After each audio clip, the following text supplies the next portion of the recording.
y doy ingreso. Genial.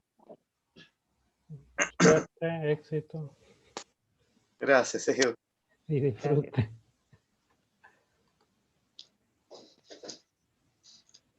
Bueno, buenas tardes a todos. Bienvenidos a la charla Madres en el Cine. Intervienen Marisa Cariolo, Eduardo de Lechiguerra, Matías Horta y Victoria Rodríguez. Marisa nos hablará acerca de Tully, de Jason Reitman, Eduardo acerca de La mano que mece la cuna, de Curtis Hanson, Matías sobre The Brood, de David Cronenberg, y Victoria hará un recorrido por la maternidad en el cine de Almodóvar. Luego de la participación de cada uno, habrá un pequeño ciclo de preguntas. Entonces, comencemos con Marisa. Hola a todos. Antes que nada, bueno, agradecer la invitación para charlar un poquito de estos temas. Mi nombre es Marisa Cariolo, como bien me presentó recién Gabriela. Soy formalmente abogada, pero por amor y por pasión trabajo como crítica de cine hace muchos años y en distintos medios. En algunos de ellos me crucé justamente con Matías Horta, que es como mi padrino espiritual dentro de este universo. Y frente a la propuesta de hablar un poco sobre la maternidad y sobre ciertos aspectos que tienen que ver con la maternidad, la idea que les traje hoy y la película sobre la cual voy a hablar es Tully, que es una película del 2018, que tiene una mirada bastante particular sobre este universo que obviamente es la base de nuestra sociedad, porque sin maternidad no habría sociedad posible, pero me parece que la mirada que aporta la película justamente desmitifica otras miradas que son bastante más comunes en el cine, que es esta cuestión casi biologicista de que todas las mujeres estamos capacitadas para ser madre y todas las mujeres transitamos por los periodos posteriores al parto con total naturalidad. Y justamente lo que le pasa a Tully, al personaje principal de nuestra película, que está encarnada por Charlize Theron, es que ella ya está atravesando un tercer embarazo, o sea que no es una madre primeriza, que sería lo primero que uno piensa cuando piensa en una mujer que se siente sobrepasada por la maternidad. En el caso del personaje que interpreta Charlize Theron, ella es una madre que ya va por su tercer hijo, y sin embargo, este estadio de puerperio que es tan particular en la mujer, en el caso de ella, la lleva a darse cuenta que ya no puede criar a sus hijos con la misma naturalidad que por ahí le pasó con los 2 embarazos anteriores. Tiene también, con otras de las obras que vamos a hablar hoy, tiene la particularidad o el eje en común de que tiene un padre bastante ausente en la crianza, que también es un tema que lo vamos a desarrollar y que tiene mucho que ver con cómo se construye la maternidad. Entonces lo que hace el personaje de Charlize Theron, primero les voy a contar el plot de la peli, no les voy a contar el final porque tampoco vamos a spoilear, y después vamos a hablar también de otras cuestiones que tienen que ver con la entrega de Charlize Theron en el papel, porque eso también me parece que es bastante interesante. Lo que hace es contratar una mujer que la va a ayudar, que va a ser una especie de niñera nocturna. Entonces la idea es que durante el día ella se encargue de la crianza de sus hijos y sobre todo de este tercer bebé que le está complicando un poquito la cosa, y a la noche pueda descansar y le dé la posta a esta niñera, que lo que se va a ocupar es de tratar de que su nuevo bebé esté lo bastante bien y tranquilito como para que ella pueda descansar. Este es el plan inicial y lo que nos propone la película. Ella se lo propone un familiar cuando la ve justamente que está superadísima y que no le encuentra la vuelta a este tercer embarazo. Y a partir de entonces lo que va a venir va a ser una especie de road movie del puerperio, una Thelma y Luis de puerperio, donde ellas dos van a trabar una amistad muy particular, que después obviamente al final entenderemos por qué lado viene, pero lo que va a haber es primero una cuestión obviamente de empatía y de feminismo muy importante, y también esto de trabajar en equipo, porque el hombre en este aspecto es como que él siempre está con sus jueguitos, está con sus cosas, está muy externo a lo que es maternar y criar a este bebé. Y la verdad que lo que me pareció súper interesante de esta película justamente es desmitificar esta supuesta vocación natural que tienen todas las mujeres para ser madres, y demostrar que por donde lo mires, justamente la maternidad es problemática, más allá de lo físico, desde lo emocional. De hecho, bueno, yo también soy abogada, y de hecho hasta hay figuras legales que se disminuye la pena si la mujer está en el momento de puerperio. O sea, la afectación de la mujer es tal que hasta el hecho hormonal afecta tanto el aspecto emocional de la mujer, que hasta ciertos delitos se les baja la pena porque la mujer es una mujer que está en el estadio de puerperio. Entonces, es interesante entender esta mirada sobre este proceso particular de la vida de la mujer, y esta película me parece que lo trasunta muy bien. Primero, es un aspecto bastante, o sea, esto que les dije que es como una road movie feminista, puerperio, al principio es como que uno lo entiende hasta un punto de vista hasta pintoresco, porque es como muy agradable la relación que se crea entre ellas dos, en determinados momentos hasta logran como escapar de ese hogar que los asfixia con esta cuestión de la maternidad, pero después uno cuando va avanzando la película, y sobre todo cuando llegás al final, entendés qué es lo que pasa con las mujeres cuando no están a la altura de la expectativa social que tiene la maternidad. Y me parece que esto es lo principal que nos aporta la película, y por eso la propuse para debatirlo en el día de hoy. Y ya yéndonos por encima de lo que es la película, sí, hablando un poquito de la producción, justamente Diablo Cody es la guionista, y ella atravesó ese mismo momento, o sea, cuando ella escribe el guión de la película, ella estaba maternando a su tercer hijo, y le pasó exactamente eso, y lo que quiso transportar, y lo trabajó magníficamente con Charlize Theron, es justamente esto, el darte cuenta que obviamente cada embarazo es único, cada maternidad es única, y siempre es necesario trabajar un concepto que por ahí ni siquiera socialmente está tan bien trabajado, como es el de maternar, pero a nivel la familia completa. Ahora ya se está empezando a entender esto de que no es la madre por una cuestión biológica la única encargada de la crianza, sino que tiene que ser un proyecto familiar. Pero me parece que la mirada de Diablo Cody con Jason Reitman, que ya habían trabajado juntos en Juno, me parece que si lo pensás, inclusive es un díptico súper interesante para hablar de las maternidades, porque primero lo tenemos en Juno con una maternidad adolescente que les cae como casi de regalo, y eligen esto que hablamos siempre de que la maternidad será elegida o no será, definitivamente tiene que ser elegida por las personas. Entonces me parece que entre Juno y Tali hay como una especie de simbiosis en distintas edades de la vida, porque Juno es una madre adolescente que si bien sí entiende que puede llegar a su cuerpo a prestarlo para que ese embarazo llegue a puerto, no decide optar por la interrupción del embarazo, pero sí se decide aceptar su propia no aptitud para ser madre. Y eso lo lleva adelante en una película que fue muy rupturista y que también tiene que ver con un debate social que quedó planteado y que hoy seguimos debatiéndolo. Y me parece que por otro lado, como la última parte de este díptico, tenemos el tema de Tully, cuando ya la maternidad te llega en una edad mucho más grande, mucho más adulta, pero sin embargo seguís teniendo imposibilidades y seguís sintiéndote no apta, y este es el otro camino que toman frente al mismo dilema, que es no me siento del todo apta para la maternidad. Uno es directamente dar en adopción ese bebé, y la otra es la opción que toma este personaje de Charlize Theron, donde definitivamente dice, bueno, hago algo para que esta realidad que no la puedo sostener desde lo emocional se me haga más llevadera, y ahí es donde llega este personaje que es maravilloso, que no les vamos a contar más para no spoileárselo, pero me parece que la propuesta era interesante por ese lado. Más allá de eso, también me parece muy interesante lo que hizo Charlize Theron, que ya lo había hecho, esto de darle el cuerpo y de ponerle el cuerpo en una industria tan hegemónica que siempre quiere los cuerpos bellos y los cuerpos esbeltos, mostrarse como realmente está una mujer en los primeros meses de su embarazo, que está totalmente destruida. Si uno tiene familiares o gente que haya pasado por eso, el primer tiempo es como que sos una especie de envase que tiene la función de amamantar, limpiar, cambiar y dormir cuando le queda un bache entre esas actividades.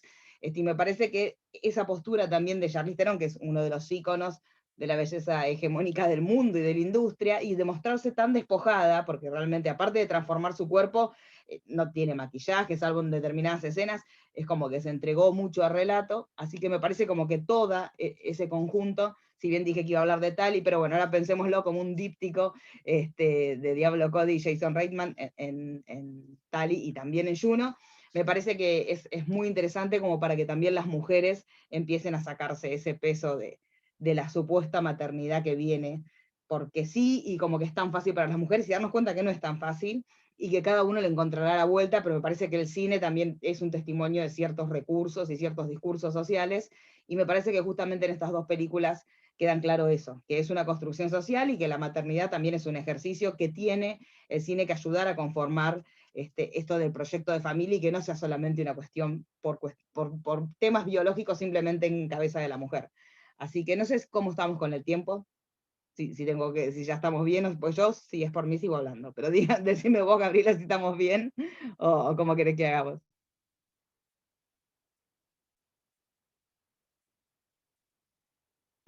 El famoso estás muteada, Gabriela. 2, 3 minutos más y pasamos a Eduardo. Bueno, nada, simplemente justamente esta película la traje por esto, porque me pareció que sumaba a un debate social que está en construcción. Obviamente es una película del 2018, es una película bastante reciente dentro de todo, pero considero que trae a discusión eso. O sea, si bien por lo que sé por mis compañeros disertantes, los casos de ellos van a ser un poco más extremos, lo mío es más desde el punto de vista de la mujer y desde el punto de vista de tratar de desmistificar un poco ciertos mandatos sociales y entender que, como dijimos, la maternidad tiene que ser elegida, y aun cuando uno la elija, eso no significa que uno esté apto, y me parece que este tipo de narraciones, si bien en el caso de Tali, termina siendo como muy fuerte cuando uno la termina de ver y te das cuenta qué es lo que efectivamente le pasaba al personaje de Charlize. Me parece que tienen que ver con esta discusión que es un tema pendiente, cómo se va conformando el hogar y cómo, si el hombre es parte de la familia o de los quehaceres, no está ayudando, sino que está haciendo. Me parece que hay un montón de cuestiones y que tienen mucho que ver, y que, como decíamos, es un eje entre los tres, con los hombres ausentes dentro de la estructura familiar, y cómo la mujer tiene que terminar supliéndolos en lo práctico, pero por sobre todo en lo emocional, y el daño que puede generar eso, y cómo también a partir de este lugar se generan otras redes entre todas las mujeres para tratar de llevar este momento adelante. Entonces me parece que desde ese lugar esta era una propuesta interesante. Excelente, Marisa. Ya cuando tengamos la oportunidad de los comentarios y preguntas, seguro ahondaremos un poco más en esta no aptitud que hablas en estas películas. Y bueno, ahora vamos a continuar con Eduardo, quien hablará acerca de La mano que mece la cuna, que es otra perspectiva de la maternidad que tenemos acá, muy variado panorama en esta charla del día de hoy. Bienvenido, Eduardo. Gracias, Gaby. Buenas tardes a mis compañeros y asistentes a la charla. Bueno, presentarme a mí mismo me cuesta un poco, pero digamos que escribo, pienso, hablo, sueño sobre cine.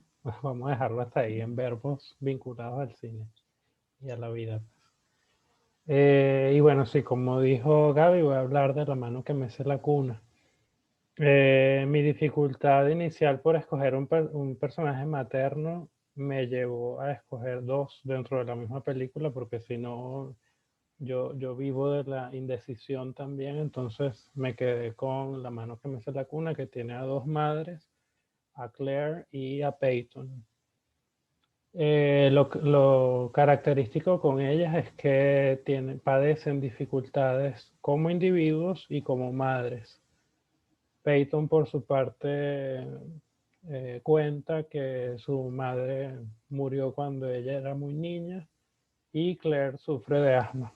Eso como individuos. Y como madres, bueno, está la pérdida que tiene, el aborto espontáneo que tiene Claire, y para el aborto espontáneo que tiene Peyton, y para Claire está una suerte de frustración que podríamos decir muy de clase alta, ¿no? De querer tener un invernadero al lado de su casa.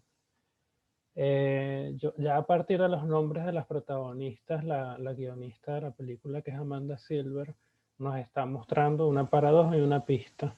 Por un lado, Claire inicialmente era Mrs. Mott, o sea, era como una mancha, y a lo largo de toda la película se va a ver esa mancha, incluso aunque ella se ve muy impoluta y muy, muy centrada, ¿no? Muy blanca también.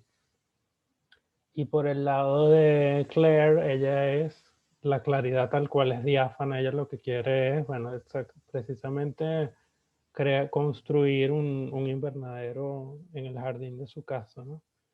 Esto parecerá como una premisa muy irreal, y así lo cuestionaron algunos críticos en su momento, como Jim Siskel, pero recordemos primero que estamos en un thriller, o sea que se van a aprovechar las coincidencias para que la trama se desarrolle, y que también, o sea, hay una confianza dentro de todo intuida por parte de Claire para contratar a Peyton como la niñera, que termina siendo una madre sustituta también y es como la parte terrorífica de toda esa dinámica, ¿no?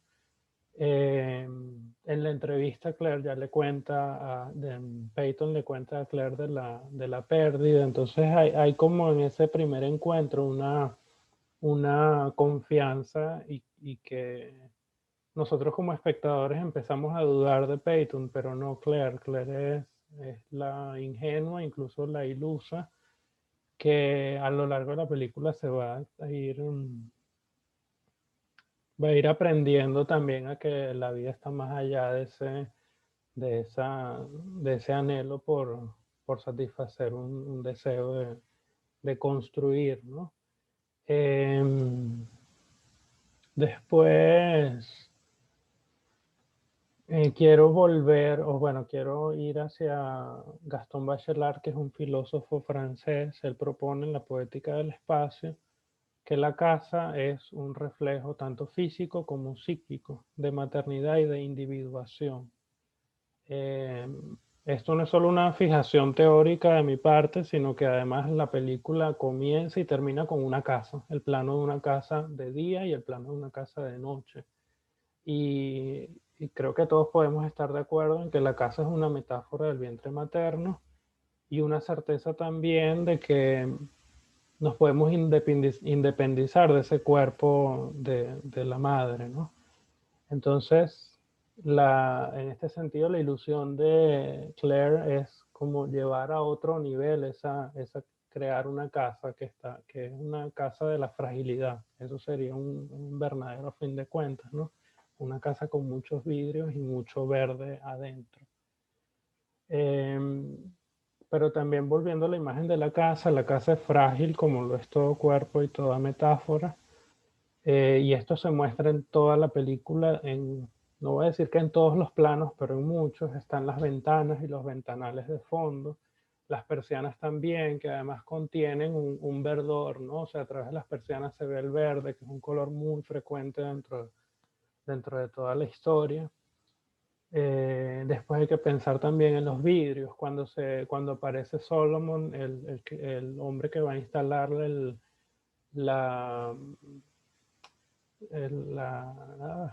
bueno, que va a instalar una cerca, a Claire se le rompe una jarra de vidrio. O sea, hay como toda una recurrencia de que estamos ante la fragilidad. Lo mismo podemos ver con cuando Claire está saliendo de la cita con el ginecólogo. Ella le da el asma de nuevo porque el tipo abusó sexualmente de ella y lo que vemos es una pared de vidrio, ¿no? Esa pared de vidrio también ejemplifica que son figuras frágiles. Estas mujeres son frágiles, pero a la vez hay una fortaleza en ellas a partir de esa fragilidad, como va a darnos el final también, ¿no? Si delato algún detalle de la trama, me disculpan, pero es parte de lo que vinimos a hablar, ¿no? Volviendo a la metáfora, yo creo que vivir una metáfora también invita a pensar la disposición de toda casa y cómo nos movemos dentro de ella, ¿no? Metáfora en el sentido no solo poético, sino cómo construimos aparte de nuestro cuerpo, ¿no? Eso lo que parece no tener vínculo, eso sería la metáfora. En ese sentido, el sótano y el lavadero de ella, Claire se lo deja a la niña y a la niña no, a Peyton. Y esto es claro de que Claire no es tan ingenua como parece.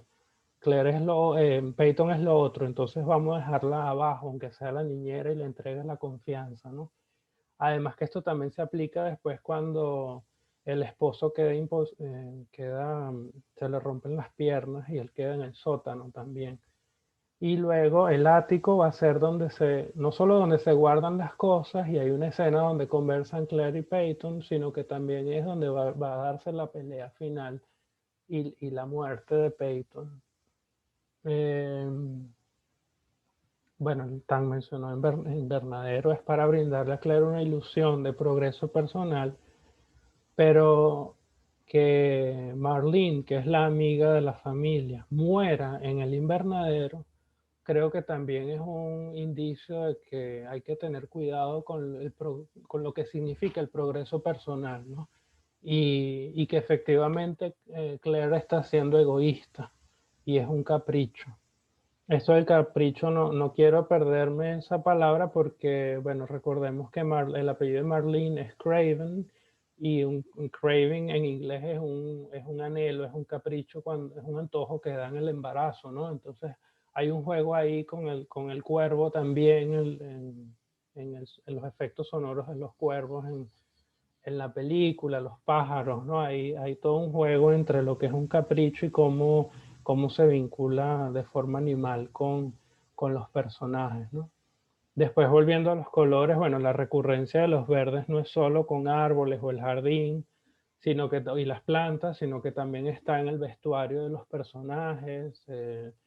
El mismo Solomon viste verde, hay tazas verdes, o sea, están a lo largo de la película y que no son solo un detalle menor fuera de foco, ¿no? Después eso también habría que contrastarlo con los rojos, como el vestido rojo que va a vestir Claire y que al final no puede por la malicia de Peyton de ensuciárselo, el lápiz labial rojo de Marlene. Esto está muy marcado y entra en contraste con el azul de Peyton, que es como la conocemos la primera vez, ¿no? Ella cuando se entera de que su esposo falleció, ella está vistiendo azul. Estos colores no pueden ayudarnos a entender esta dinámica, pero no es lo único que nos va a dar sentido, sino que también la manera como aparecen los líquidos, ¿no? Y en esto podrá sonar una idea un poco rara, pero es donde vuelvo a Bachelard, pero con otro libro de él, que es El agua y los sueños, ¿no? Y ahí él propone que todo líquido, más allá del color, es en esencia maternal. Recordemos que cuando el líquido tiene mayor preponderancia es en la lluvia torrencial, cuando Claire está internada y Peyton vuelve a seducir a Michael, pero él se resiste de todas maneras. Y ahí está, si estamos de acuerdo con que la mano que mece la cuna puede ser una atracción fetal, eso es un chiste de una crítica de la época que se llama Rita Kempley. Por las comparaciones, surgieron muchas comparaciones entre esta película y Atracción Fatal, pero la diferencia es que acá el hombre no se deja tentar por la seducción de Peyton, ¿no? Recordemos que Alex Forster y el personaje de Michael Douglas, bueno, es uno de los focos de la película, ¿no? Por lo tanto, bueno, no se podría decir que la mano que mece la cuna es antifeminista, ¿no? Al contrario, la fuerza de Claire y de la misma Peyton dan para pensar que son mujeres fuertes y que la lucha en realidad es entre ellas dos, no con un hombre, ¿no? Sino tal vez con el lado femenino y el lado masculino de ambas, pero no con la figura del hombre como tal. No quisiera dejar, yo creo que ya se me está acabando el tiempo, pero no quisiera dejar de lado la recurrencia de la casa y la madre, ¿no? En otras películas más de terror, un poco más oscuras, hay que pensar, por ejemplo, en Los Otros, Los Inocentes, la misma Rebeca, aunque no, la figura de la madre está ahí un poco más difusa, ¿no? Entonces, eso, quería como rescatar esa dualidad de la maternidad dentro de la casa y que, como dice Bachelard, también nosotros, aunque no vivamos o no hayamos vivido en una casa, todos llevamos una casa adentro como forma de independizarnos del vientre materno.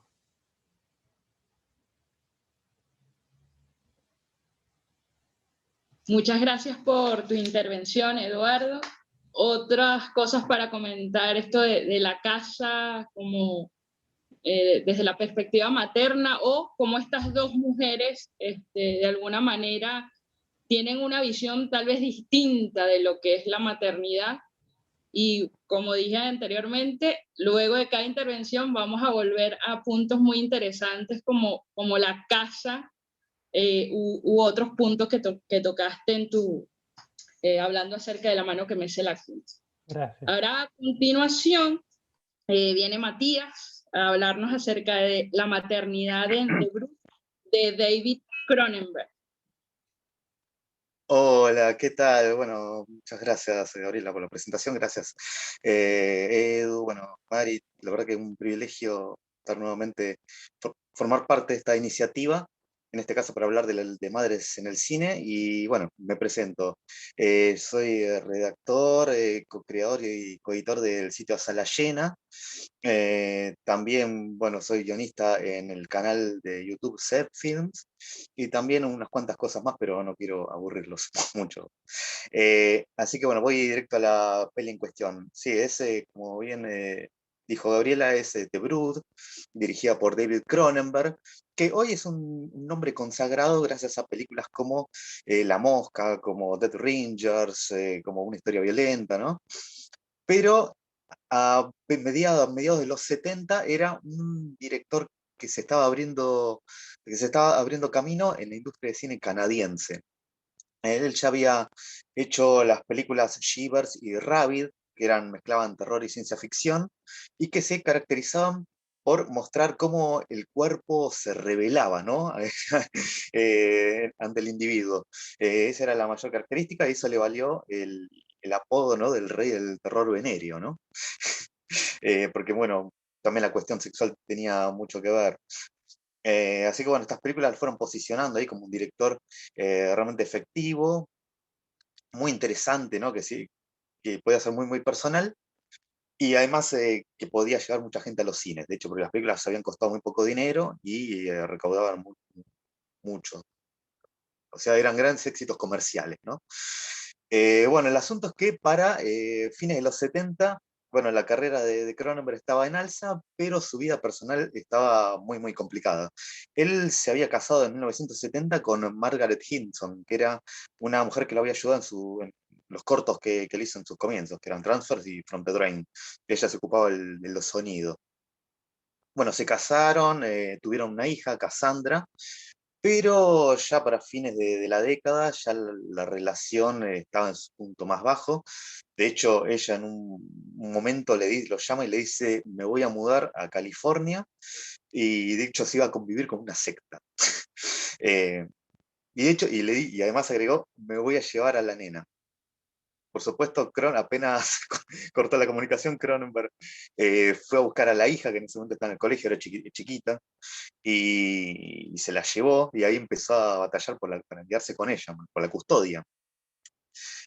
Bueno, entre tanto, por supuesto, estaba con la carrera, pero de hecho el plan en ese momento de Cronenberg era escribir por encargo una historia que él ya venía craneando sobre unos telépatas, una historia que después la pudo rodar con el título de Scanners.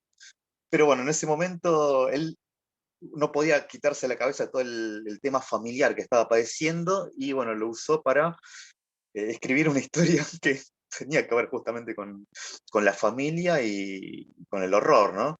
Y bueno, a partir de ahí salió The Brood, que es, podemos traducir como la prole, pero en, acá en Argentina le pusieron, cuando se estrenó en video, mucho después, en los 80, se llamó Cromosoma 5, cosa que y en España se llamó Cromosoma 3, y en la película nunca se pronuncia la palabra cromosoma, para que se den una idea. Bueno, el asunto es que, bueno, ¿de qué trata la película? Bueno, ya apenas arranca, ya hay un matrimonio roto. Por un lado, el de Frank Carbet y Nola Carbet. De hecho, él está a cargo de la hija de ambos, que es Candice, o Candy, como le dicen. Y ella, Nola, está internada en el Instituto Somafree de Psicoplásmica, que es una técnica que está a cargo de un neuropsiquiatra, que es el que manda ahí, que es el doctor Hal Raglan. Él es el que específicamente trata a Nola. Bueno, el asunto es que el Frank lleva a la nena para que la madre la pueda ver ahí en la clínica, pero pronto empieza a descubrir que la nena tiene como lastimaduras, como que le me mató más golpes en el cuerpo. Y ahí se da cuenta, bueno, de que la madre realmente se está comportando de manera agresiva, bueno, y insiste ya a batallar por la tenencia, ¿no? Para quedarse ya definitivamente con la nena. Pero entonces empiezan a ocurrir un montón de hechos violentos, ¿no? De hecho, empiezan a morir personas asesinadas, ¿no? Gente cercana a Frank y a Nola. Y bueno, y ahí bueno, empieza a investigar Frank y descubre una espantosa verdad que lamentablemente voy a incurrir en algunos spoilers, ¿no? Porque son indispensables ahora. No voy a contar el final, pero deberé contar bastante. Porque bueno, ¿qué estaba ocurriendo en realidad? Los autores de estos asesinatos son como una especie de chicos de pelo albino, pero con unas características así que como subhumanas en un punto, porque no tienen dientes, pero sí tienen como unas encías ahí afiladas, y demás, no tienen ombligo, así como no se sabe de qué manera nacieron, y pronto descubrimos que son hijos de Nola, pero son unos hijos que nacieron a partir de esta técnica que implementó Raglan, que tiene que ver con corporizar de alguna manera. Es una técnica que permite que sus pacientes puedan corporizar sus traumas, ¿no? Todos esos sentimientos ocultos.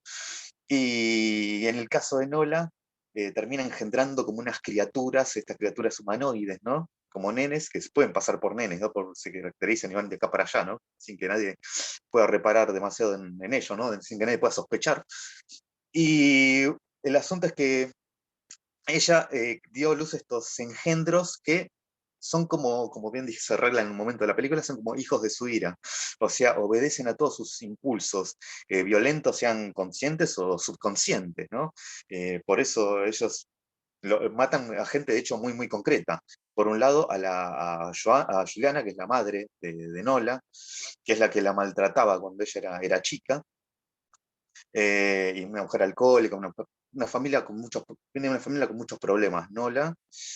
Y bueno, después está el padre, Barton, que es un tipo que estaba al tanto de todos los maltratos, ¿no? Que ejercía Juliana, pero que no hizo nada al respecto, ¿no? Y después también hay un interés amoroso de Frank, ahí, que es una maestra de Candy. Eh, Así que hay como unas víctimas muy, muy concretas siempre. Y realmente sí, es una historia más allá de que la película tiene como eje todo lo que es las películas anteriores y las que siguieron después de Cronenberg, que es el cuerpo, ¿no? Con sus transformaciones, con sus complejidades. Eh, Esta es específicamente una historia también sobre la familia, ¿no? Es sobre la violencia dentro de la familia y cómo se va extendiendo durante generaciones, ¿no? Incluso a niveles realmente escalofriantes, insospechados. Y en este caso, bueno, tenemos a Nola, que es como una madre realmente anticonvencional, realmente siniestra, porque es alguien que tiene de alguna manera termina siendo como superada, dejándose llevar por ese dolor, ¿no? Por ese dolor convertido en rabia, ¿no? Que provoca destrucción, que estas criaturas, que engendran estos seres que provocan destrucción a su alrededor.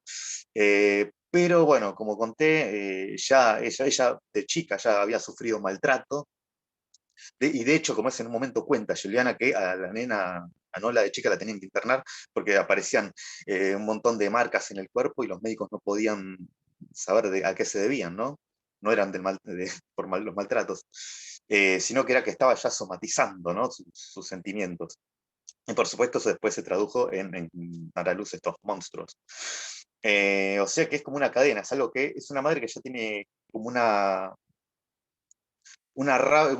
bronca, ¿no? Una furia así como desatada, pero que ya se venía originando de chica, ¿no? Y que ya venía por todo el mal que le venía haciendo la madre y que el padre no pudo evitar. Y que por supuesto se va extendiendo y que es una destrucción que va provocando a todo a su alrededor.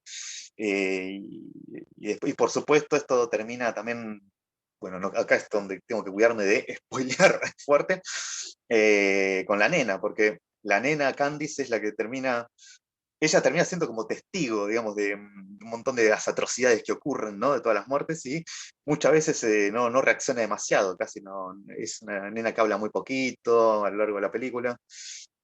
no tiene muchas expresiones. Por supuesto, en un momento los hermanos, entre comillas, la atacan, y sí, por supuesto, hay un momento de mucha desesperación ahí. Pero sí es inevitable, como es, al quedarte expuesta a tanto horror, que las consecuencias también sean inevitables. De hecho, es como cíclica la historia, ¿no? Es algo que parece que termina, pero después sigue, ¿no? Y es muy... Es un concepto así muy, muy retorcido así de la maternidad, sin duda, y en donde el papel de los hombres es también, vale destacarlo, porque, bueno, ya nombré que Barton es un tipo que sabía de todo, pero bueno, nunca le puso un freno. Y por supuesto terminó pagando las consecuencias. Después está Raglan, que es el doctor, que realmente terminó incentivando, ¿no? Que no la terminara de alguna manera dando a luz a estos seres.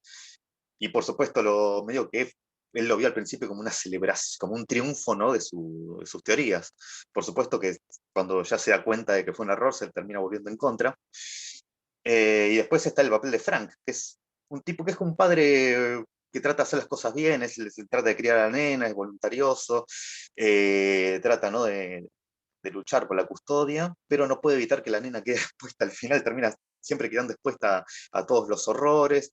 Por supuesto, a lo último logra hacer algo al respecto, ¿no? Para impedir que el horror se propague, pero también es como los hombres no terminan siendo presencias tan fuertes como son las mujeres acá, que terminan siendo como mucho más, de alguna manera, teniendo unas cualidades, en el caso de Nola sobre todo, que la vuelven única. Eh, Así que es muy interesante. Y esto que sucede espero no estar extendiéndome del tiempo, perdón. Ya termino. Es interesante esto de esta cualidad de Nola, como es porque es como una continuidad de las películas anteriores de Cronenberg, donde eran siempre mujeres las que de alguna manera terminaban siendo como el origen del horror, ¿no? Pues se termina propagando de esta rebelión, ¿no? de la carne. Eh, y esto, por supuesto, le valió a Cronenberg la acusación de misógino, ¿no? Porque siempre dicen, pero la mujer siempre es la amenaza, ¿no? Eso, bueno, esto ya daría más para otra discusión, para otra charla, pero sí es en realidad, sí son los científicos o doctores siempre los que incentivan estas transformaciones, y siempre son hombres. Y además siempre la violencia en este caso no es contra hombres tampoco, en las películas anteriores no lo era tampoco, que si no es con otras hombres, mujeres, chicos, homosexuales, o sea, no hay como no está discriminando, ¿no?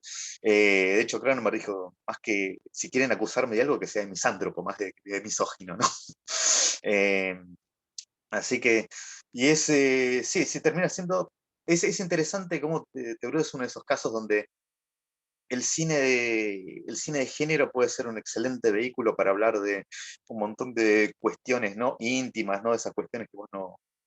Por ahí podés hablar con otro tipo de películas, ¿no? Por ejemplo, hay dramas, ¿no? Sobre el tema del divorcio, la lucha por la tenencia de los hijos y demás, pero siempre por ahí en dramas por él tienen una aproximación mucho más, qué sé yo, es distinta, ¿no? Y en este caso podés ser aún más honesto hablando a través de una película de terror. Sobre todo el cine de terror es un perfecto vehículo para ser mucho más honesto y más crudo, incluso a la hora de hablar de un montón de cuestiones que resultarían incómodas con otros géneros.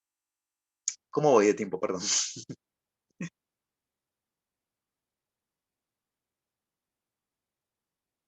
¿Voy bien? Sí, sí, así que sí, sin duda sí es una de las películas más personales de Cronenberg, y además vale también agregar que él después también formó una otra familia, ¿no? Se casó con Caroline Seichmann, con quien estuvo casado hasta la muerte de ella hace poquito, en el 2017.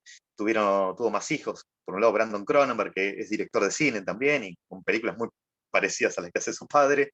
Y también Caitlin Cronenberg, que es una fotógrafa muy, muy importante. Así que, de alguna manera, sí, es un ejemplo también de cómo la vida y el arte, digamos, tienen un vínculo fuerte entre ambas.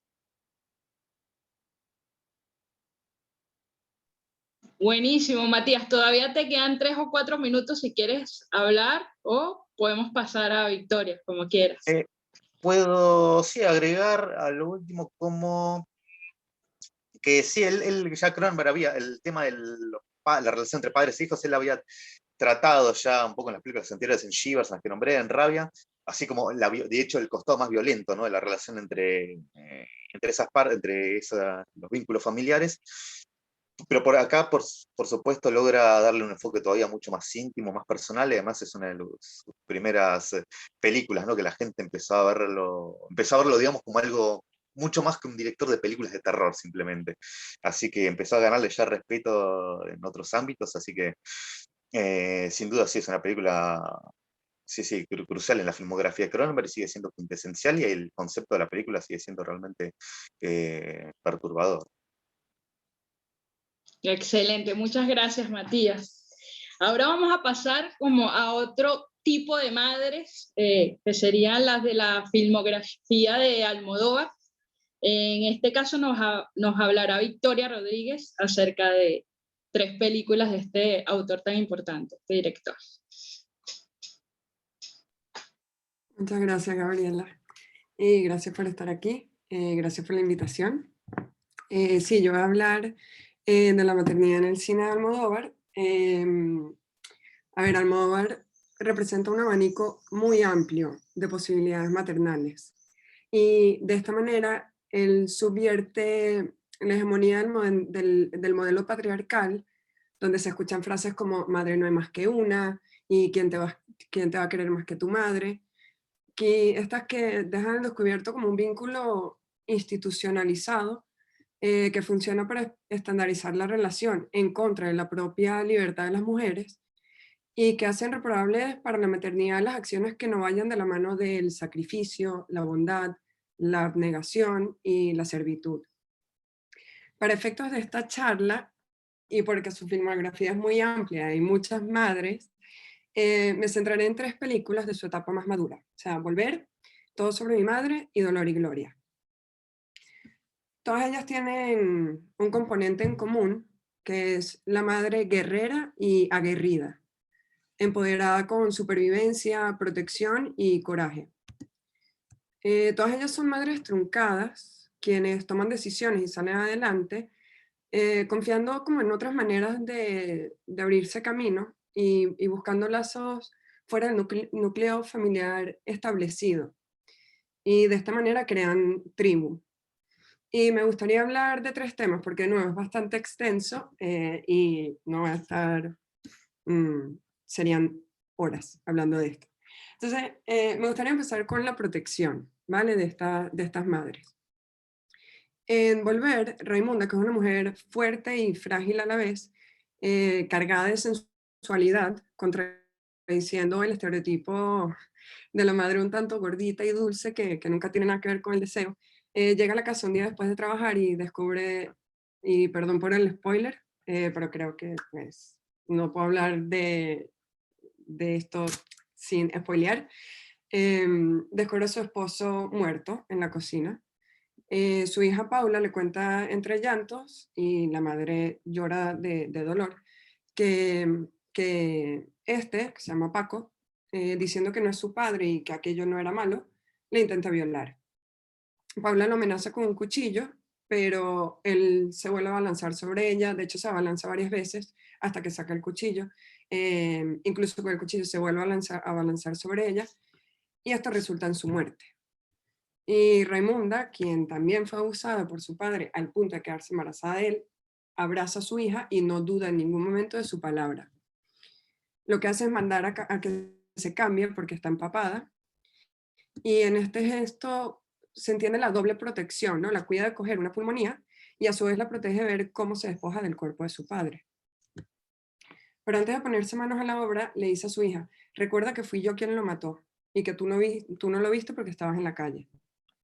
Esto es un acto de sacrificio y protección hacia su hija, porque, bueno, si la descubriesen, Paula quedaría libre para vivir su vida. Ella entra a la cocina, que es este espacio tan estereotípicamente femenino, y limpia la escena del crimen, y de hecho objetos cotidianos Almodóvar logra transformarlos, ¿no? El papel absorbente absorbe la sangre, la fregona limpia el suelo manchado de rojo, y en el friegaplatos limpia el arma homicida, o sea, el cuchillo, como quien lava un utensilio así como especialmente sucio. Y por último, con una tristeza y decepción palpable, le abrocha el cierre a su difunto marido. Cabe acotar que en Volver, el cuerpo femenino es tanto donde ocurre el crimen y donde se esconde. Pero también en Volver vemos como el no haber protegido a la hija conlleva consecuencias desastrosas. O sea, Irene, la madre de Raimunda, no fue capaz de ver el crimen que su esposo cometía sobre su hija. Cuando se entera, que está llena de rabia y culpabilidad, prende fuego a su casa con el esposo y su amante durmiendo la siesta dentro.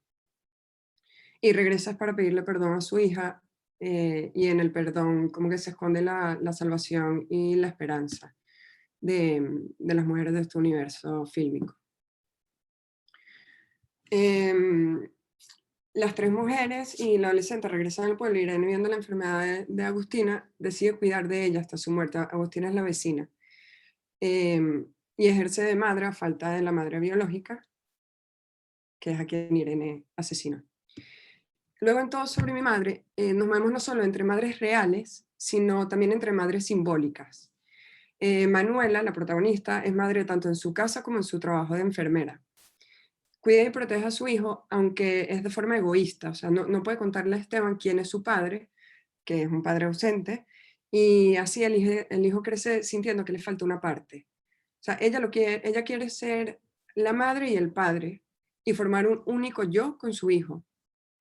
Y este sentido narcisista de la maternidad se va fracturando con el discurrir de la trama, ya que los personajes que la rodean hacen que ella tenga que ejercer la maternidad de distintas formas. Por ejemplo, Rosa lo obliga a asumir un rol maternal por su enfermedad y por la relación conflictiva que tiene con su propia madre, que, bueno, la madre de Rosa representa una España franquista, retrógrada, que juzga y no entiende a la nueva generación. De Rosa le da a Manuela la oportunidad de convertirse nuevamente en madre. Decide llevárselo a Barcelona después de un tiempo para protegerlo del miedo de su abuela, quien teme que la infecte solo con rasguñarla. Pero a los 2 años regresa y se queda en casa de la abuela, o sea, quien según Manuela ha cambiado mucho. Entonces así parece que por fin quiere compartir a su hijo, dejando de lado su egoísmo por el bien del niño. En cuanto a las madres simbólicas, ¿por qué lo digo? O sea, Rosa actúa de madre simbólica en su trabajo al dedicarse al servicio a la comunidad, cuidando y protegiendo a los más vulnerables. Uma es madre simbólica de Nina, protectora de su pareja heroinómana.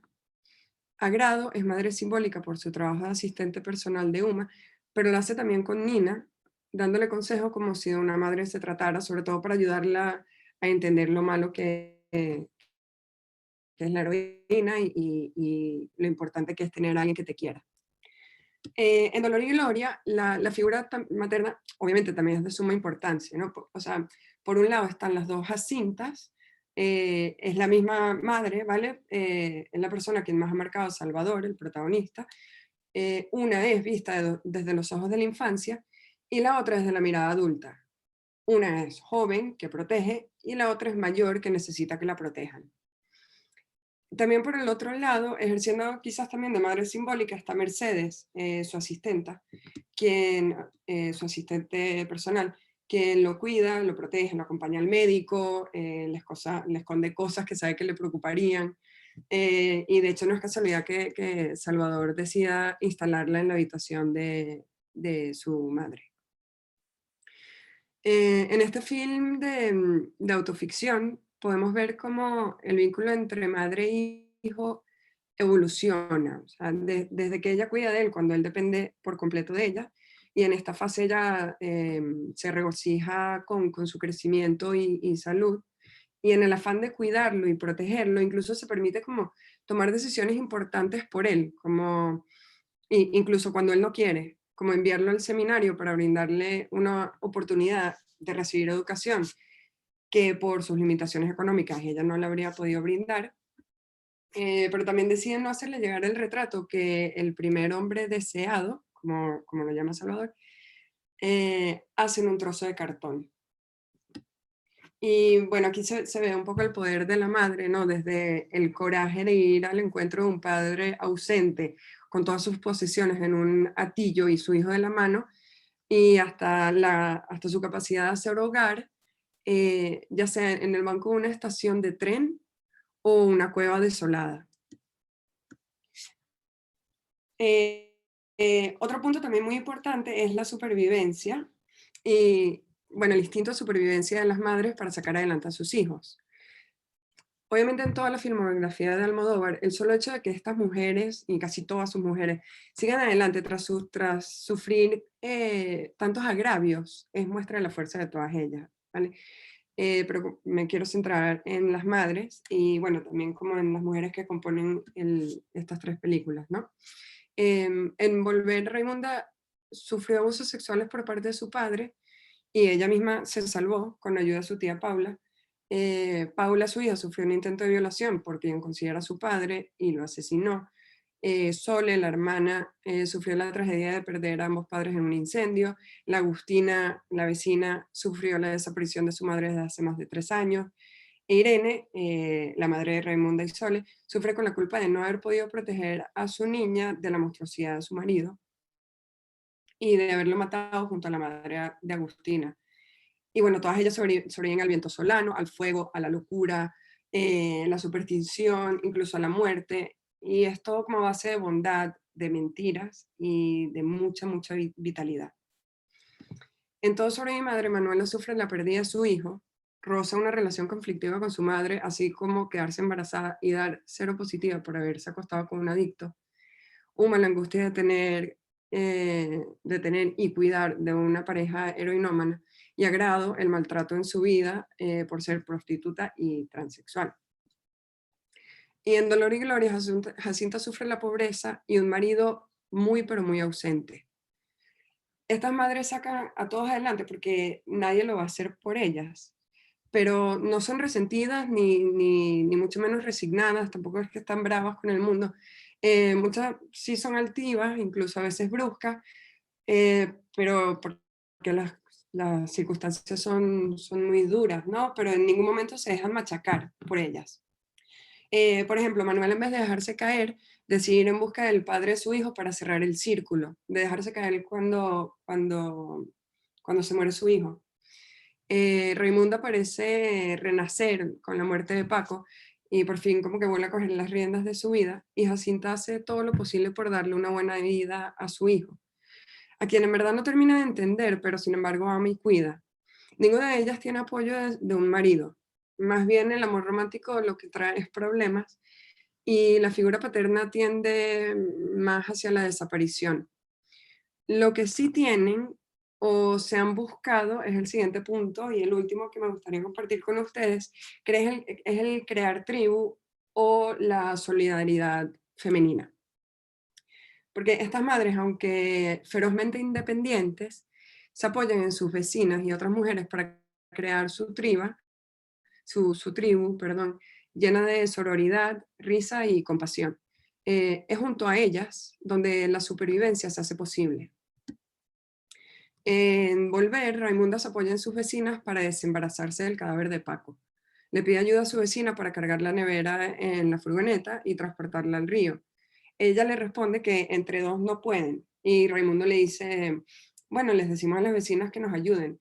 Y entre las 4 logran meter la nevera en la furgoneta. Confía en una de ellas para ayudarla a cavar la tumba y enterrar a Paco, que a su vez es como simbólico de enterrar la violencia y el machismo. Igualmente estas vecinas la ayudan vendiéndole la comida que tienen para que Raimunda pueda hacer la comida para 30 personas, y Raimunda les devuelve el favor dándoles trabajo en el restaurante. Cabe acotar la solidaridad vecinal de Agustina con la tía Paula, porque calladita y sin pedir nada a cambio le lleva el pan todas las mañanas, se asegura de que esté bien, ya que es una señora mayor, y vive en la casa de enfrente. Pero no solo las vecinas, entre las hermanas también hay apoyo, Y cuando todas, las dos hermanas, Irene, la madre, y Paula, la hija, regresan al pueblo, la madre le dice a Raimunda, entre nosotras nos apañamos.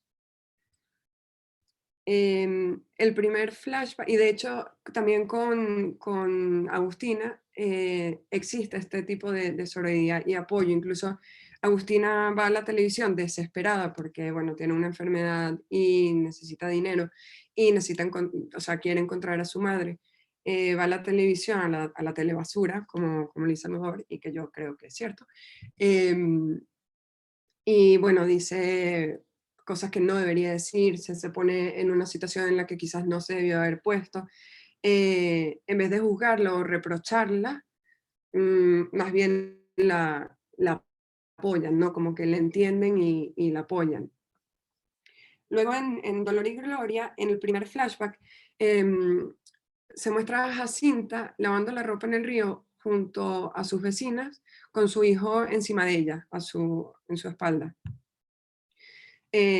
Bueno, lavando la ropa en el río, cantando, y estas mujeres se ayudan entre sí, y se observa en esta escena la sororidad de ese círculo que como que se acompaña y se protege. Solo con 3 actos, porque es una escena que no dura más de 5 minutos, pero se intuye esa protección, ¿no? Esa tribu que se ha creado ahí entre las mujeres, que quizás tienen que vivir siempre, o sea, de por vida con un marido que quizás no las entiende, o en fin.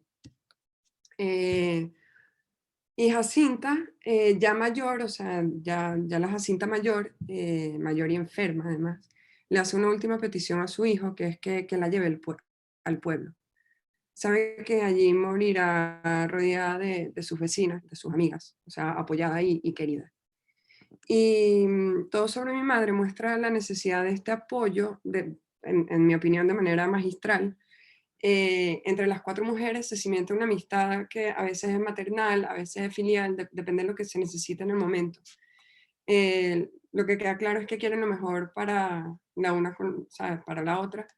No hay ningún tipo de juicio, sino siempre entendimiento y apoyo, porque bueno, al final entre nosotros nos apañamos. Gracias.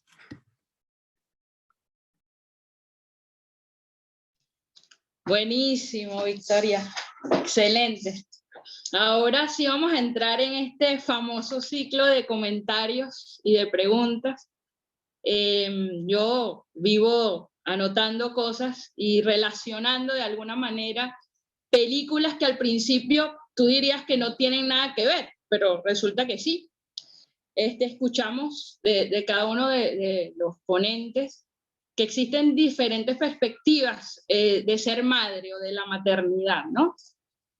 Bueno, vimos que había, bueno, madres no aptas, sea porque tienen depresión o porque como la supera el hecho de ser madre, no sé, de 3, como el caso de Tully.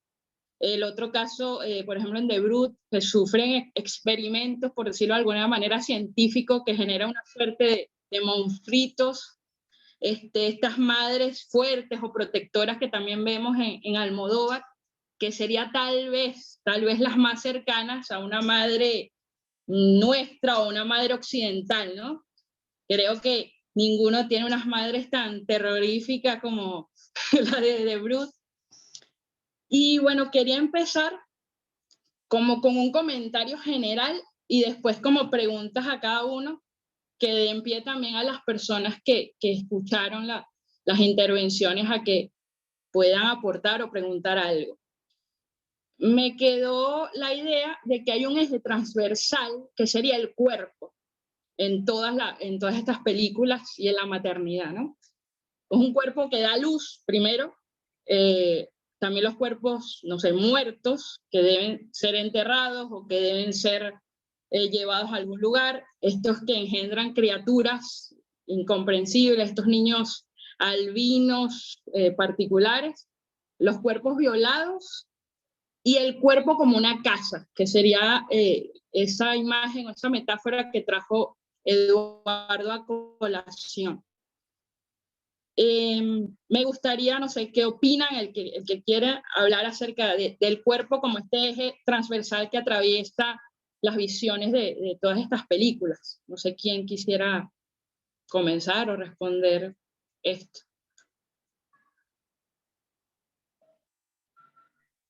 Sí, un eje muy, muy cronenberiano, justo, el cuerpo. Exactamente.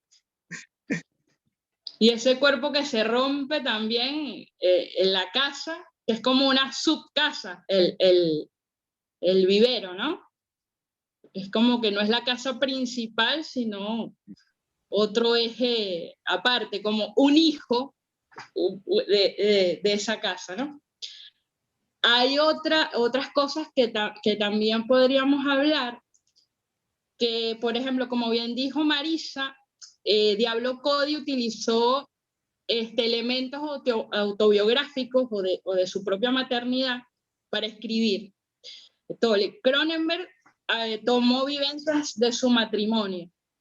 Bueno, y Almodóvar sabemos muy bien que tiene tintes autobiográficos en sus películas, sobre todo en Dolor y Gloria. Eduardo, ¿crees que en la película En la mano que mece la cuna hay algún tinte autobiográfico del director, del guionista, o es mera ficción? ¿Qué crees? Bueno, lo que puedo responder por ahora es que es la tesis de grado de la guionista Amanda Silver, y ella estudió cine y ese fue su trabajo de grado. Y en el caso de Curtis Hanson, que es el director, él venía trabajando ya en sus películas anteriores y un poco las posteriores también, en esto de la figura de la madre, sobre todo en Río Salvaje, que es posterior y que está Rebecca de Mornay y está Meryl Streep. Está esta figura de la madre como alguien salvador, ¿no? Como alguien fuerte. Pero más allá de esos detalles, que seguramente toda obra ficcional tiene algo de la vida propia de cada autor, no conozco los detalles. Con respecto a lo que comentabas del cuerpo, sí, es muy llamativo que en los 4 ejes está el cuerpo como una unidad y como un fragmento también, como algo que se desprende y que viene producto también de la mente, que es muy llamativo en Cronenberg, ¿no? Eso de cómo a mí me sorprendió tanto de Brut como Tolly, porque no me esperaba lo que vi. De hecho, yo me esperaba una madre, lo comentaba con Mati ayer, creo, me esperaba una madre más demoníaca aún, más malévola. Hay una ambigüedad en el personaje en la que te permite identificarte con ella, ¿no? Con esa dualidad que debe tener toda madre, ¿no? Oyéndolos y un poco, bueno, tendría que ver el video después, oyendo lo que yo expuse, me preguntaba qué es una madre, porque no es solo pensar, bueno, que donde hay un personaje, una madre que tiene un hijo, ¿no? De hecho, la Real Academia está bastante cuestionada porque su definición de madre es un ser que tiene un hijo, ¿no? Que da a luz un hijo. Y no es solo eso, ¿no? Hay algo también de autocuidado, de tener un vínculo que te cuide y que heredes ese autocuidado, ¿no? Pero que también es ambiguo. Yo preguntaba hace unos días qué adjetivos, con qué adjetivos pensamos una madre, ¿no? Y una amiga, además psicóloga, me dijo una persona suficientemente buena y suficientemente mala. Y es como una base ahí de maldad y bondad que me dejó pensando, ¿no? Porque otras personas también me preguntaron, bueno, pero adjetivos para una madre buena o una madre mala, ¿no? Hay una dualidad ahí que es necesaria. Sí, es una humana, es decir, Es no una es ser humana, divino Claro, es una humana que tiene que ser un ejemplo para las dos cosas. Y en ese Como sentido decir, tiene que haber un cuerpo, tiene que haber algo concreto de dónde sostener eso bueno y eso malo. claro, es como veo, por ejemplo, en Tolly, eso nos muestra una mujer que se deprime, una mujer que no puede como que con la labor cotidiana, de alguna manera, y busca este apoyo de esta otra madre, por decirlo de alguna manera simbólica, como las que habló Victoria, que no solo es una madre que engendra un hijo, también es una madre que cuida o te cuida como la asistente en Dolor y Gloria, no es su madre, pero funge como esa, el ser protectora y todas estas cosas. Por eso la Real Academia debería o ver estas películas o hacer algo con esa definición, ¿no? Que vean esta charla, Gabriela, y así les cambia la opinión la RAE, ¿no? Claro, se la mandamos. Buenísimo. Pasando a Tolly, para preguntarle a Marisa, y tal vez relacionándonos con esto que estamos hablando, ¿cuál crees que es el punto de quiebre que precipita la llegada de Tolly a la vida de Marlo? Para mí tiene mucho que ver con lo que hablamos recién, que decíamos que siempre en todas las historias que hablamos hoy, el cuerpo es el eje, y me parece que pasa mucho por ese lado, por sentir la propia incompetencia de su cuerpo para responder a ese mandato social de la madre perfecta que cuida a todos y que está a la altura de la situación. Entonces, me parece que justamente no es gratuito que estemos hablando de la importancia del cuerpo, porque es el momento en la vida del ser humano donde el cuerpo más se revela y donde menos control uno tiene, más allá de que tengas determinados cuidados y que sepas lo que tenés que hacer, hay una rebelión real del cuerpo y hay un momento de descontrol en el cual la mujer puede buscar ciertas referencias, pero siempre la experiencia es propia y siempre la experiencia la puede superar. O sea, de hecho, cuando hablas con las mujeres que han maternado y las mujeres que han tenido, te hablan que es un momento mágico, pero también no solamente por una cuestión idílica de decir el momento en que conoces a tu hijo, sino porque es un momento en que realmente vos estás, si bien es tu cuerpo, ni siquiera tenés dominio del mismo, y me parece que lo que le pasa a Tuli es justamente eso, que se da cuenta que no tiene dominio de lo que le está pasando, o sea, más allá de que la depresión tiene un componente químico y tiene un componente hormonal, en el caso de ella, es tan fuerte lo que le pasa que tiene que buscar a esta Tuli para que la ayude a sobrellevarlo. Entonces me parece que esa es la importancia del cuerpo. Es un momento que más allá de cómo se romantiza en general y como ese momento hermoso, por cuando es querido y cuando es buscado, pero más allá de eso, puede pasar que muchas mujeres lo vivan realmente como un momento de máximo dolor, de máxima extrañeza frente a su propio cuerpo, y eso es lo que posiblemente genere, si uno no lo trabaja desde los vínculos de una manera interesante y de una manera inteligente, eso también es lo que genera la distancia entre el hombre y la mujer, porque son dos experiencias totalmente diferentes, la de ser padre y la de ser madre, porque ya por una cuestión biológica ellos ya están apartados de el 80 o el 90% de lo que es la experiencia de maternar. Entonces, por eso me gustó mucho la mirada que nos brinda la película, porque más allá de que exista el deseo de la mujer de ser madre, también existe una cuestión biológica donde termina siendo hasta una espectadora de su propia biología. Entonces, eso me pareció que es súper válido en la película. Más allá de todo, o sea, siempre discutimos si la mujer quiere, si la mujer no quiere, y aun cuando la mujer quiera y tome una decisión consensuada con su pareja,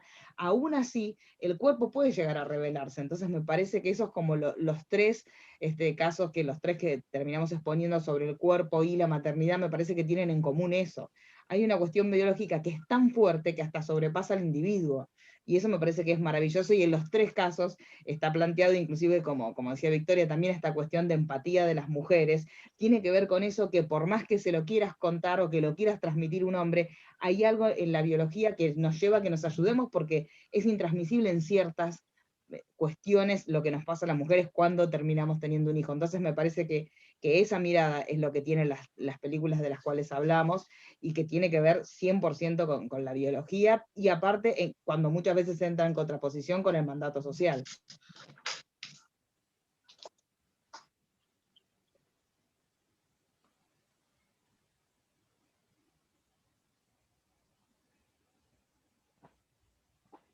Yo ahora, aprovechando el silencio, yo Se quería... quedó pegado un momento.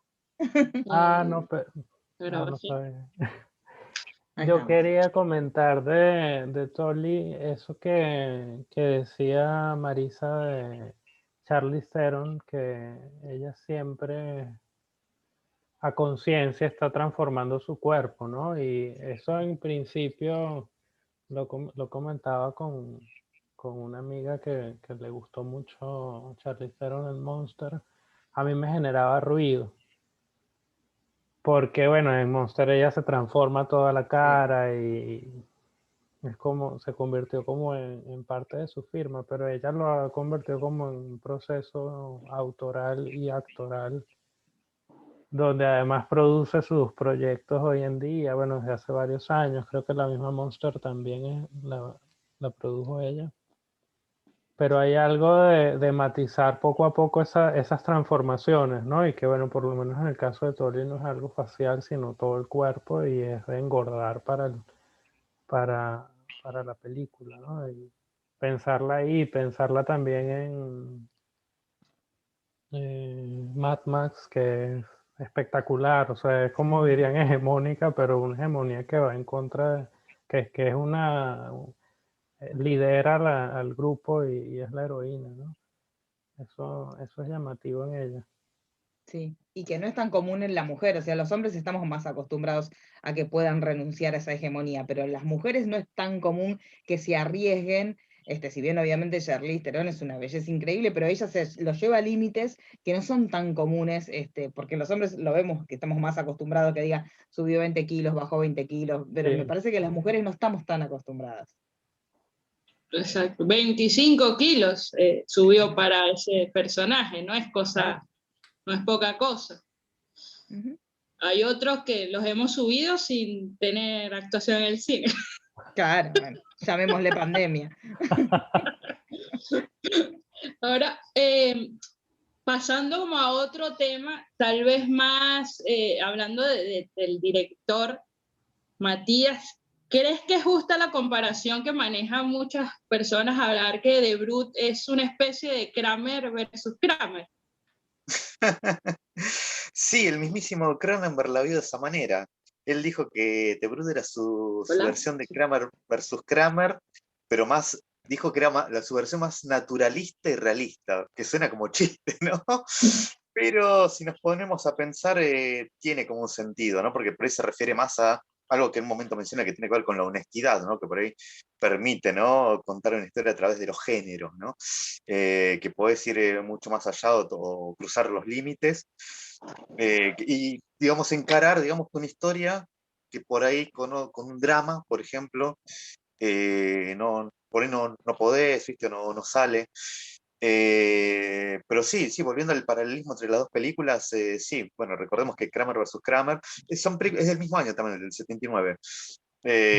Recordemos, es la historia de, bueno, un matrimonio que se separa, bueno, él, Dustin Hoffman, ella Meryl Streep, ella se va de la casa, él queda a cargo del nene, que es chiquito, y bueno, tiene que aprender, digamos, a criarlo y demás, se tiene que curtir como padre. Después, bueno, ella vuelve, quiere quedarse con el chico, bueno, ahí se produce toda una batalla ahí por la custodia. Bueno, eso en la película de Cronenberg también tenemos una situación similar, por supuesto, ya ingresando en el terreno del cine género, pero sí, sin duda, en la raíz, digamos, el esqueleto, digamos, sigue siendo el mismo, digamos, es una historia sobre el divorcio, ¿no? Sobre los chicos que están ahí, ¿no? Y cómo los afecta toda la situación, sin duda. Así que eso es su manera, la manera de Cronenberg de hablar del tema, siendo muy personal, ¿no? Muy a su estilo. Así que, digamos, tiene sentido ese paralelo, ¿no? Con Kramer versus Kramer, sin duda. Y de hecho sigue siendo como es al día de hoy una versión, una historia, sigue siendo muy, muy original en ese sentido, ¿no? Una manera de encarar esas cuestiones, ¿no? Tan ásperas, ¿no? Y tan realistas, ¿no? A través de Tebruda, así que ese sigue siendo un buen motivo también para destacar la película de Cron. Buenísimo. Quería comentar, yo ando de comentarista también, pero estoy aprovechando. Victoria, Marisa, No, por favor, hablen excelente. también, que me siento como acaparado. Que yo, no sé si de niño, pero en algún punto yo tuve la impresión de que la escena en la que Meryl Streep reaparece en la película era una película de terror, porque es muy persecutorio, ¿no? Que ella está como hasta pegada en una ventana, algo así, y está viendo a su hijo de lejos. Sí, es que Es un recordemos buen punto. también en esa época el divorcio era una cosa de terror. Socialmente tenía una mirada. Claro. Hoy por hoy, el que no es hijo de divorciado es como una rara avis, pero en ese momento yo me acuerdo que teníamos compañeros que eran separados y los padres aparecían así de manera terrorífica por las ventanas me acuerdo de uno que el padre, como la madre no lo dejaba ver, vino por la ventana del aula del colegio a traerle un regalo. Y para nosotros fue una mezcla de terror, porque lo veíamos como que invadía un espacio que no era propio. Pero en esa época realmente el divorcio también era un estigma social fortísimo. Claro, Claro. era algo muy nuevo Claro. y que de a poquito empezaban a tocarlo en películas y demás. Bueno, Kramer fue una de la más relevante, la que digamos fue como la punta de lanza en ese momento. Después aparecieron algunas más, y después muchísimas más con el tiempo, pero sí, sin duda era como un fenómeno nuevo en ese tiempo. Como el momento, ¿no? Un hito de finales de los 70, principios de los 80. Que ahora ves las películas o ya están divorciadas o no está esa No. figura, no sé, del hombre o paterna. Como hemos hablado en casi todas, hay padres ausentes, hombres ausentes, sí, o que están, pero están en otra cosa, están jugando una consola o están en sus experimentos, o en las Madres Almodóvar, que están, pero son una figura como que engendró, pero no está ahí, ni para proteger, ni para proveer, sino que está la mamá como sola, o la mujer sorteando toda esta suerte de, bueno, de obstáculos, inconvenientes, o de la vida misma. Es que de hecho hasta... También, perdón.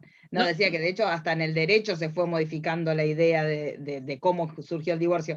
Inicialmente era un castigo frente a la incompetencia de las partes, y después fue modificándose como un remedio para la relación, pero en principio era un castigo, era como que se castigaba por eso, antes, ahora por suerte ya no, pero los divorcios eran conflictivos y vos tenías que alegar lo que el otro había hecho para que después el juez determinara quién tenía que pagarle a quién, porque se entendía que era un castigo. Entonces las partes contraponían su demanda frente al juez. Ahora se entiende que el divorcio es un remedio a una situación de hecho que es, ya está, no nos bancamos más. Pero por eso también se modificó el concepto, y hoy por hoy, más allá de que si vos te querés separar, no importa si el otro se quiere separar, presentás la demanda y te separás. Pero eso fue cambiando con el tiempo también.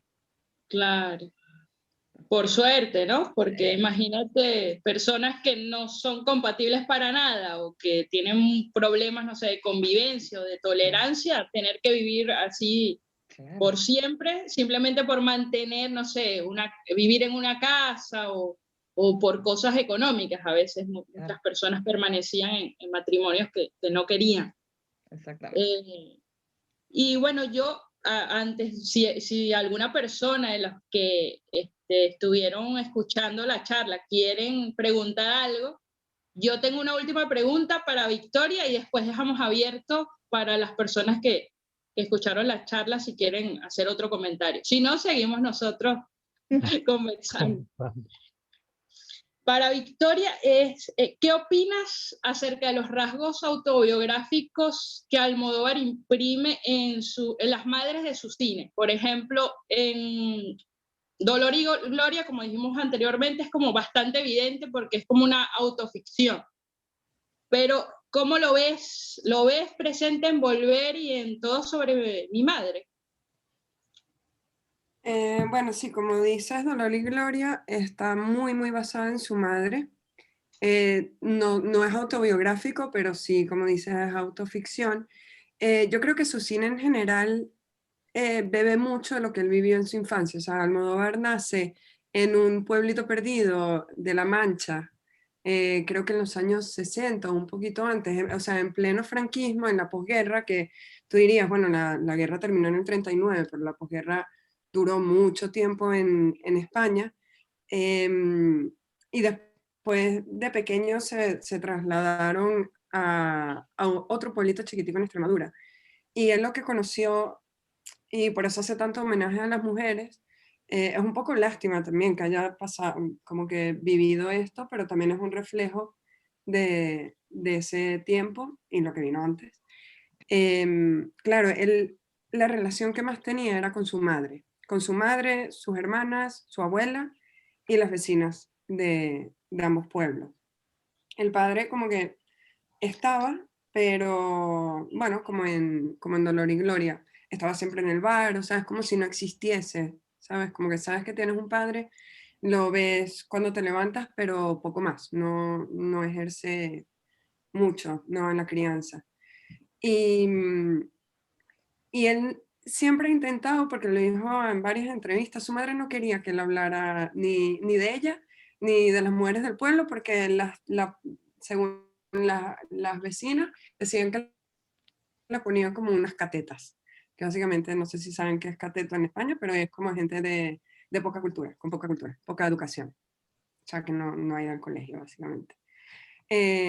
Y más bien no, él lo que hace, sí, siempre son, casi siempre son personajes pues de clase media o de pueblo, pero siempre lo hace a través de un respeto impresionante, porque la verdad es que eso es lo que lo marcó y lo bueno de su infancia, ¿no? Entonces, aunque él nunca haya hablado directamente ni de su madre, ni pues de su infancia o la feminidad que lo rodeó en su infancia, en su crianza, siempre está presente. O sea, y tampoco, o sea, ni Volver es su madre, pero sí tiene muchos rasgos de su madre, ni Todo sobre mi madre es su madre, pero también tiene muchos rasgos. Y en verdad eso se encuentra como que a lo largo de casi toda su filmografía, ¿no? Porque si te vas un poco hacia atrás, en ¿qué he hecho yo para merecer esto? Que creo que es como el 80, a finales de los 80, el personaje se parece un poco a Raimunda en Volver. Claro que Volver es como más madurada y tiene pues una trama como, y bueno, unas interpretaciones increíbles, pero es más o menos el mismo personaje, ¿no? Como una mujer ama de casa, pero a la vez trabajadora, con un esposo que está más preocupado en tomarse unas cervezas y ver el partido, el juego de fútbol, que en verdad ayudar a limpiar, ayudar en la crianza, ser parte del hogar, ¿no? Con dos hijos que, bueno, ya están en la adolescencia y además tiene que cuidar de su suegra que vive en la casa. Entonces como que es muy parecido y bueno, también hay una muerte y tal. Eso sí no lo voy a revelar, ya hice suficiente spoiler por hoy. Pero sí, básicamente yo creo que él toma situaciones que ha vivido, le da una vuelta y crea estos personajes basados en algo que sí es autobiográfico. Perfecto, Victoria. La verdad que me quedé pensando mucho en ese rasgo particular de Almodóvar. Yo no lo veía tanto en Todo sobre mi madre, pero siempre hay algo, un tinte, un rasgo, que después hay que volver a ver la película y encontrarlo. Es interesante, bueno, trazar como que estas relaciones entre estas películas y que si la vimos hace tiempo, volverla a ver porque cada uno dio como que en el clavo en algunos asuntos que tal vez no tenemos tan frescos, porque hay películas que vimos, no sé, hace 3, 4 años, otras que vimos, no sé, ayer, y así trazamos esta relación tan importante de todos estos temas que rodean la maternidad, ¿no? Que sería como el tema central del día de hoy. No sé si las personas que estuvieron escuchando la charla quieren hacer una pregunta, algún comentario, o Pueden si escribirla por ustedes el chat también, si la prefieren. pueden escribir o participar. Y si no, algún comentario de ustedes y así cerramos por el día de hoy.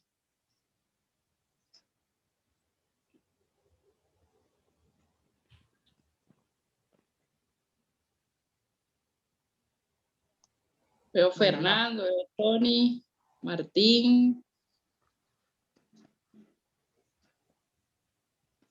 No, yo simplemente, bueno, decirle a la gente que aprovechen estos títulos por ahí para volver a verlos, como dijiste vos recién, desde otra mirada, porque posiblemente, creo que a todos también nos pasó que en el momento que la vimos y hicimos una lectura desde un lugar más completo desde la cinematografía, pero me parece que ahora que lo encaramos desde la maternidad, me parece como que todos esos contenidos sirven, como decimos siempre, cualquier producto audiovisual termina siendo un generador de contenido y de conciencia social, así que nada, que si después de esta charla lo ideal sería que vuelvan a revisitar las películas que les gustaron y las que nombramos acá, como para ver esta otra mirada si le suma algo más al contenido en sí.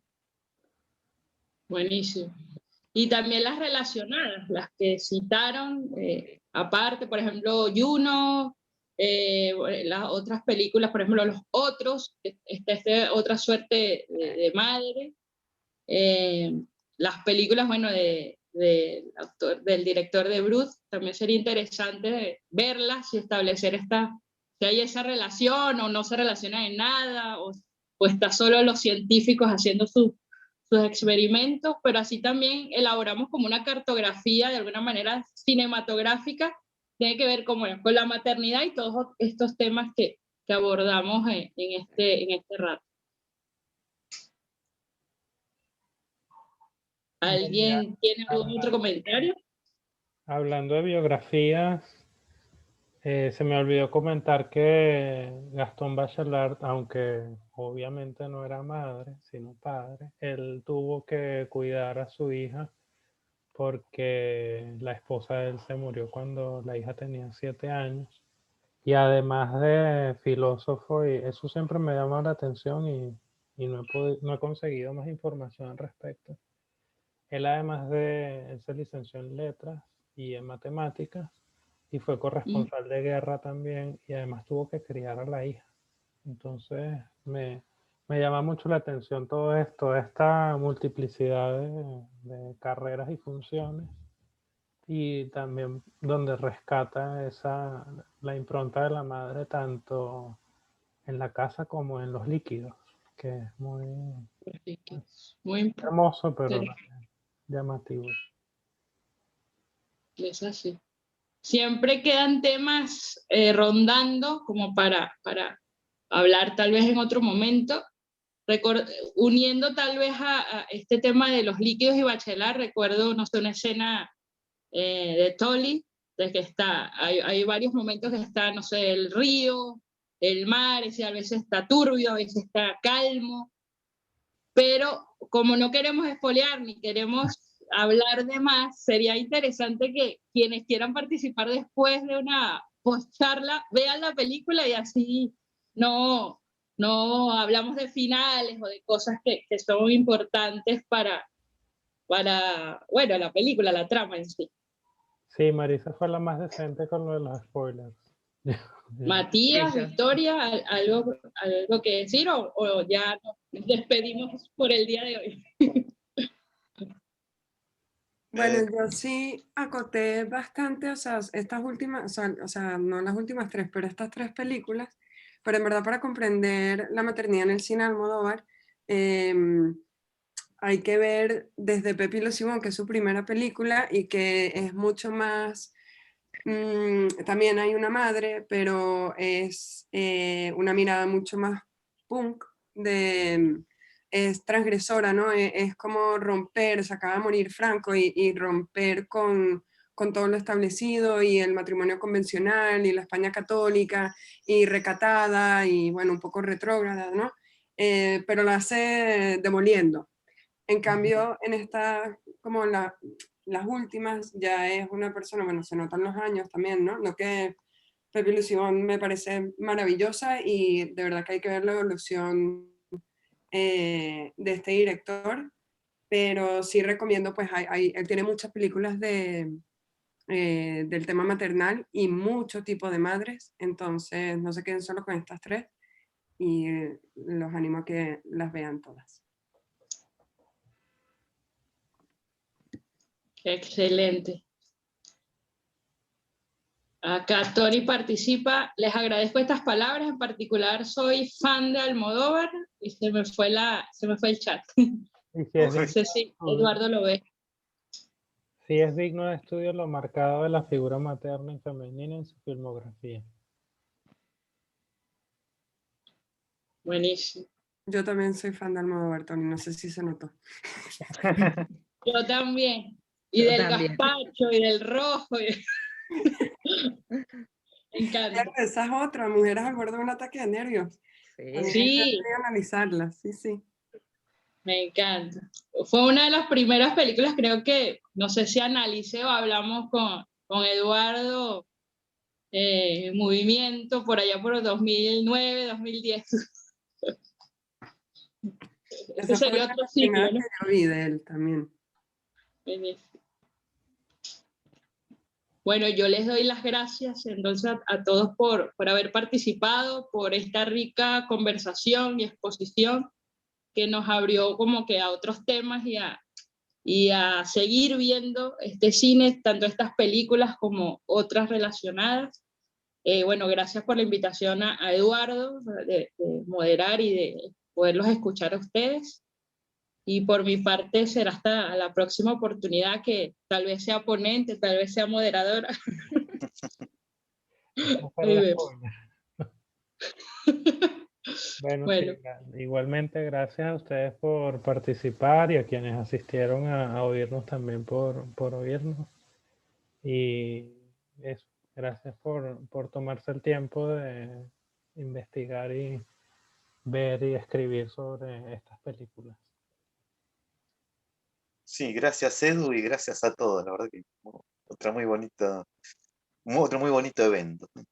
Sí, yo también agradezco la convocatoria y nos damos cuenta que a todos nos gusta lo mismo, así que eso me gusta también. Estamos todos entusiasmados con lo mismo. De hecho, yo también había pensado en Almodóvar al principio y después apareció Tali y dije, bueno, vamos con Tali. Pero también lo primero que uno piensa madre y piensa en Almodóvar inmediatamente. Sí. Muchas gracias a todos por los que han estado aquí y gracias por la invitación. Y bueno, a ver Almodóvar. Obvio. Bueno, también hay que ver las demás, porque la de, no he visto Tuli, me interesa mucho por lo que has dicho. Sí, sí, y además la voy a ver con esa mirada de lo que es Es después. muy linda, es muy linda. Y eso que no conté el final, chicos. muy importante. Bueno, hasta pronto, que esté muy bien. Hasta luego. Chao. Chao.